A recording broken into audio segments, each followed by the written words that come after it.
Hi നമസ്തേ. അമ്മൂസ് wooden ബോളിൽ ഇന്ന് നമ്മൾ സദ്യ സ്പെഷ്യൽ പാവയ്ക്ക പച്ചടിയാണ് ഉണ്ടാക്കാൻ പോണത്. നമ്മൾ പപ്പായ ഉപയോഗിച്ചിട്ടും പച്ചടി ഉണ്ടാക്കിയിട്ടുണ്ട്. അതിൻ്റെ ലിങ്ക് ഞാൻ ഡിസ്ക്രിപ്ഷൻ ബോക്സിൽ കൊടുക്കാം. വേഗത്തിൽ പച്ചടി ഉണ്ടാക്കാനായിട്ട് നോക്കാം.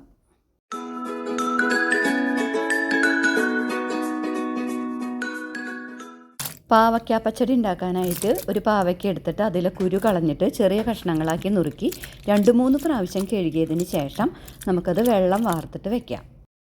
ഇതിലേക്ക് ആവശ്യത്തിന് ഉപ്പ് ചേർത്തതിന് ശേഷം നന്നായിട്ട് മിക്സ് ചെയ്തിട്ട് ഇതിൽ ഉപ്പ് പിടിക്കാനായിട്ട് ഒരു 10 മിനിറ്റോളം വെക്കാം. കട്ടിയായിട്ടുള്ള ഒരു പാനിലേക്ക് 2 ടേബിൾ സ്പൂണോളം വെളിച്ചെണ്ണ ഒഴിച്ചു കൊടുക്കുക.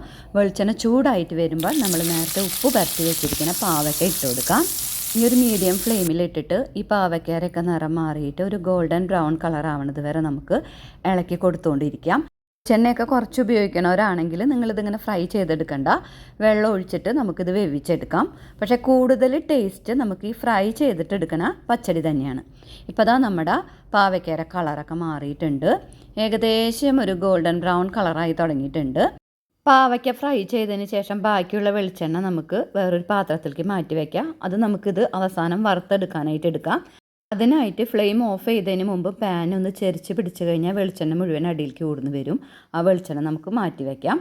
അതിന് ശേഷം നമുക്ക് ഫ്ലെയിം ഓഫ് ചെയ്തിടാം. അതായത് നമുക്ക് ഇത്രയും വെളിച്ചെണ്ണ ബാക്കി കിട്ടിയിട്ടുണ്ട്. നമുക്കിതിലേക്ക് വേണ്ട അരപ്പ് തയ്യാറാക്കാം. അതിനായിട്ട് ഒരു മിക്സിയുടെ ചെറിയ ജാറിലേക്ക് അരമുറി നാളികേരം ചെരുകിയതെടുക്കുക, 2 പച്ചമുളക് ചേർക്കുക, 1/2 ടീസ്പൂൺ കടുക്, 1/4 ടീസ്പൂൺ നല്ല ജീരകം അഥവാ ചെറിയ ജീരകം. പിന്നെ ഇതിലേക്ക് ആവശ്യത്തിന് വെള്ളം ഒഴിച്ചതിന് ശേഷം നന്നായിട്ട് അരച്ചെടുത്തുകൊണ്ട് വരാം. ഇനി നമുക്ക് ഫ്രൈ ചെയ്ത് വെച്ചിരിക്കുന്ന പാവയ്ക്കയിലേക്ക് ഒഴിച്ചു കൊടുക്കുക. ഫ്ലെയിം ഓൺ ആക്കാം.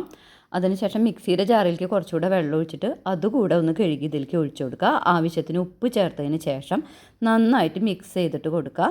ഇനി തേങ്ങയരപ്പ് വെന്ത് കിട്ടുന്നത് വരെ നമുക്ക് മീഡിയം ഫ്ലെയിമിൽ ഇട്ടിട്ടൊന്ന് ഇളക്കി കൊടുത്തുകൊണ്ടിരിക്കാം. അതുപോലെ തന്നെ ഈ തേങ്ങയരപ്പിലെ വെള്ളമൊക്കെ ഒന്ന് വറ്റിയിട്ട് ഇതിൽ ഈ ഒരു പാവയ്ക്കയിലൊന്ന് പിടിച്ച് കിട്ടണം. അപ്പോൾ അത്ര നേരം നമുക്കിങ്ങനെ ഇളക്കി കൊടുത്തുകൊണ്ടിരിക്കാം. ഇതിലേക്ക് ഞാൻ 1/2 കപ്പ് അധികം പുളിയില്ലാത്ത തൈര് എടുത്തിട്ടുണ്ട്. ഇത് നമുക്കൊരു ഫോർക്ക് വെച്ചിട്ട് ഇതിലത്തെ കട്ടയൊക്കെ ഒന്ന് ഉടച്ചു കൊടുക്കണം. നിങ്ങളിത് മിക്സിയിൽ അടിക്കരുത്. മിക്സിയിൽ അടിക്കുകയാണെങ്കിൽ അത് മോരാവും. അപ്പോൾ അതുകൊണ്ട് നമ്മൾ ഈ ഫോർക്ക് വെച്ചിട്ട് ഇങ്ങനെ പതുക്കെ അടിച്ചു കൊടുത്തു കഴിഞ്ഞാൽ ഇതിലത്തെ കട്ടയൊക്കെ മാറും. ഇപ്പോൾ അതാ നമ്മുടെ തേങ്ങയരപ്പിലത്തെ വെള്ളമൊക്കെ വറ്റിയിട്ട് ഇത് വെന്ത് കിട്ടിയിട്ടുണ്ട്. ഇനി ഫ്ലെയിം ഓഫ് ചെയ്തതിന് ശേഷം നമുക്ക് നേരത്തെ നമ്മൾ തയ്യാറാക്കി വെച്ചിരിക്കുന്ന തൈര് ഒഴിച്ചു കൊടുക്കുക. നല്ല ഫ്ലെയിമിൽ ഇട്ടിട്ട് നമ്മൾ ഈ തൈര് ഒഴിച്ചു കഴിഞ്ഞാൽ തൈര് പിരിയാനായിട്ട് സാധ്യതയുണ്ട്. അപ്പോൾ അതുകൊണ്ടാണ് നമ്മൾ ഫ്ലെയിം ഓഫ് ചെയ്തതിന് ശേഷം നന്നായിട്ട് മിക്സ് ചെയ്ത് കൊടുത്തതിന് ശേഷം ഒന്ന് ജസ്റ്റ് ഒന്ന് ഫ്ലെയിം ഒന്ന് ലോ ഫ്ലെയിമിലിട്ടിട്ട് ഒന്ന് തൈരൊന്ന് ചൂടാക്കി എടുക്കും. അപ്പോൾ നമ്മൾ ഇളക്കി കൊടുത്തുകൊണ്ടിരിക്കുക. ഇപ്പോൾ അതാ ഞാൻ ഇതിലേക്ക് നന്നായിട്ട് മിക്സ് ചെയ്ത് കൊടുക്കുന്നുണ്ട്. ഇപ്പോൾ ഞാൻ ഫ്ലെയിം ഓൺ ചെയ്തിട്ടില്ല. നന്നായിട്ട് മിക്സ് ചെയ്തതിന് ശേഷം മാത്രം ഞാനിത് ഓൺ ആക്കുള്ളൂ. ഇത് നന്നായിട്ട് മിക്സ് ചെയ്ത് കിട്ടിയിട്ടുണ്ട്. ഇനി നമുക്ക് ഫ്ലെയിം ഓൺ ആക്കിയിടാം. ലോ ഫ്ലെയിമിലിട്ടിട്ട് ഇളക്കി കൊടുത്തുകൊണ്ടിരിക്കുക.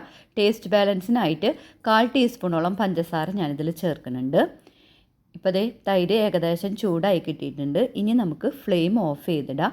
ഫ്ലെയിം ഓഫ് ചെയ്തതിന് ശേഷവും നമ്മൾ കുറച്ച് നേരം ഒന്ന് ഇളക്കി കൊടുത്തുകൊണ്ടിരിക്കണം. കാരണം അടി കട്ടിയുള്ള പാത്രമായത് കാരണം ഫ്ലെയിം ഓഫ് ആക്കിയാലും ചൂട് നന്നായിട്ട് നിൽക്കും.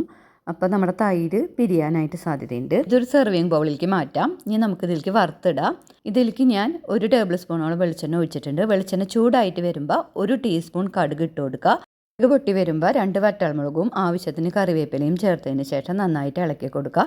ഇത് നമ്മൾ നേരത്തെ തയ്യാറാക്കി വെച്ചിരിക്കുന്ന കറിയുടെ മുകളിലേക്ക് ഒഴിച്ചു കൊടുക്കുക.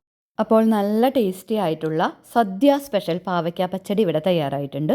നിങ്ങളിതുപോലെ പാവയ്ക്ക പച്ചടി ഒന്ന് ഉണ്ടാക്കി നോക്കാം. എന്നിട്ട് ഇതിനെക്കുറിച്ചിട്ടുള്ള അഭിപ്രായങ്ങൾ കമൻറ്റ് ബോക്സിൽ എഴുതുക. ചാനൽ ഇതുവരെ സബ്സ്ക്രൈബ് ചെയ്യാത്തവരാണെങ്കിൽ ഒന്ന് സബ്സ്ക്രൈബ് ചെയ്ത് സപ്പോർട്ട് ചെയ്യണേ.